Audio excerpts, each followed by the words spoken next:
Heart failure occurs when the heart can pump enough oxygen rich blood to support the body.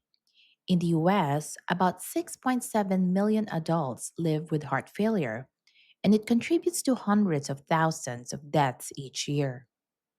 At first, the body tries to help increase cardiac output.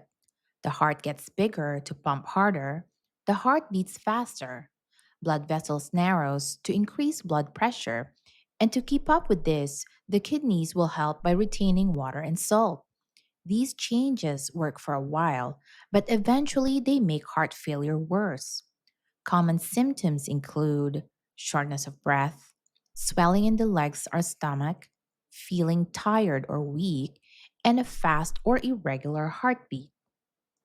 We often measure heart strength using ejection fraction or EF, the percent of blood pumped out with each beat. A normal EF is 55 to 70%. A lower ejection fraction can be a sign of heart failure.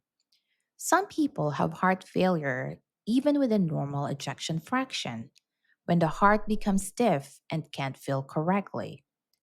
Major risk factors include coronary artery disease, high blood pressure, type 2 diabetes, obesity, heart valve disease, aging, and unhealthy habits like smoking, high salt or high fat diet, inactivity, or heavy alcohol use.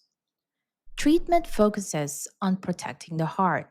This may include medications, cardiac rehab, implanted devices, or procedures such as stents, bypass surgery, valve repair, or in severe cases, a heart transplant. Lifestyle changes also matter. Lowering sodium, staying active, limiting fluids if advised, and tracking daily weight. Heart failure is serious, but with early care and healthy habits, many people can live longer and feel better.